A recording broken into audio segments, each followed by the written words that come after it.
Berjumpa lagi dengan saya, Romo Bobi Stephen, dalam Lentera Sabda yang membahas tema bacaan dari liturgi hari Kamis 1 Februari 2024.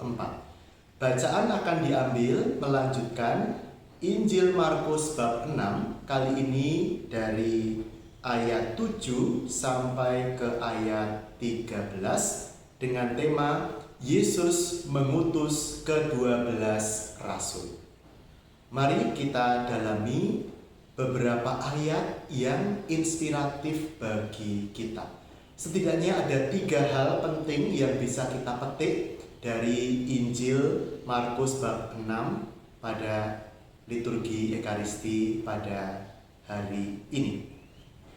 Yang pertama dikatakan demikian: Yesus memanggil ke-12 murid itu dan mulai mengutus mereka berdua-dua. Nah, ini adalah sesuatu yang sangat penting bagi kita. Perutusan di dalam gereja itu bukanlah perutusan untuk pejuang tunggal atau untuk single fighter.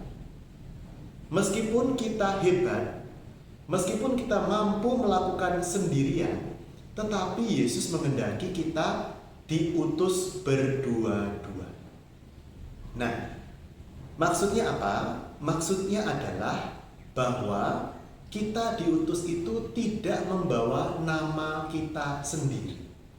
Kita membawa nama baik gereja. Maka kalau ada 2 orang menjalankan perutusan yang sama, misi pelayanan yang sama, diharapkan mereka berdua, kita berdua dengan teman kita, bisa saling mendukung, saling mengingatkan. Nah, ini penting, ya. Bisa jadi kita hebat melakukan banyak hal sendiri, tetapi kita bisa jatuh kepada kesombongan, kita bisa jatuh kepada kebanggaan akan kemampuan diri, dan kita bisa menjadi pribadi yang anti terhadap masukan, anti terhadap kritikan. Dengan menjalankan perutusan pelayanan itu berdua-dua minimal, kita menjadi pribadi yang terbuka untuk menerima saran, menerima masukan, kritikan yang membangun dari rekan pelayanan kita. Maka sebenarnya di dalam posisi manapun dalam gereja Katolik, dalam pelayanan seorang imam, biarawan-biarawati, juga kaum awam, sebaiknya kita itu senang kalau menerima teman baru. Ya, Romo, saya kalau kerja berdua itu malah teman saya jadi beban, gitu ya. Saya harus menyesuaikan diri dengan dia. Saya harus berdialog, menghabiskan banyak waktu. Mendingan saya kerjakan sendiri. Tetapi bukan itu tujuan dari pelayanan dalam gereja.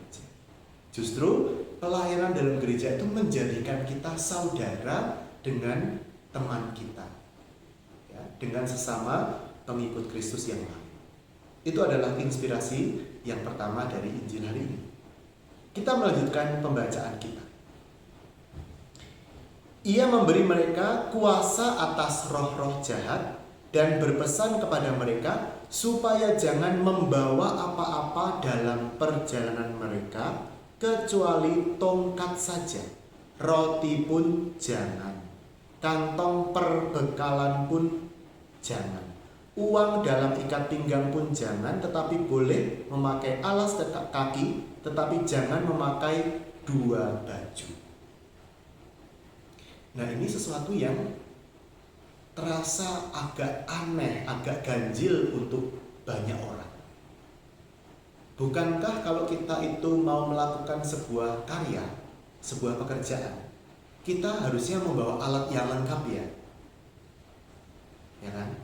Membawa perbekalan yang sebanyak mungkin yang cukup untuk kita. Tetapi rupanya pelayanan di dalam Tuhan itu tidak selalu begitu. Baik bahwa ada, kalau memang ada, oke, kita gunakan dengan senang hati juga. Tetapi kalau tidak ada atau kalau belum bagus, itu juga tidak apa-apa. Ya, Seringkali justru kita diajak untuk mengandalkan Tuhan daripada mengandalkan sumber daya manusia maupun sumber daya keuangan apapun itu yang kita miliki. Karena yang mengerjakan karya pelayanan itu bukan kita. Yang mengerjakan itu adalah Tuhan melalui kita. Ya, Tuhan akan melengkapi apa yang kurang dari kita. Percayalah itu. Tidak perlu kita selalu menghitung dengan matematis ya. Wah, ini gak akan sukses karena kita baru punya dana sekian misalnya. Ya. Seringkali justru orang yang beriman itu yakin Tuhan akan menyelenggarakan dengan cara Tuhan yang di luar prediksi kita. Ya, saya juga berkali-kali mengalami hal itu. Saya sudah merancang demikian, ternyata gagal. Padahal perencanaan saya sangat matang. Di lain kesempatan, saya dengan segala keterbatasan saya mencoba melakukan sesuatu untuk Tuhan, untuk gereja, untuk sesama. Dan di dalam proses itulah Tuhan mengirimkan banyak orang baik. Nah, ini adalah juga suatu kesaksian iman yang kita alami bersama. Poin yang ketiga, poin yang terakhir dari Injil hari ini. Kalau ada suatu tempat yang tidak menerima kamu dan tidak mendengarkan kamu, keluarlah dari situ dan kebaskanlah debu yang di telapak kakimu sebagai kesaksian terhadap mereka. Maksudnya apa? Betul bahwa kita bertanggung jawab untuk melayani, mempertobatkan, mewartakan orang. Tetapi sekali lagi, kita tidak perlu terobsesi untuk meraih kesuksesan. Ya. Kalau ternyata yang kita layani itu menolak atau kurang antusias, ya itu adalah tanggung jawab pribadi mereka yang tidak mau atau kurang mau menerima pewartaan kabar gembira Tuhan. Secara manusiawi tentu kita kecewa, ya, kita sudah berusaha membujuk orang supaya bertobat, supaya hidupnya mendekat kepada Tuhan dan gereja, tetapi kok mereka tidak atau belum mau menerima.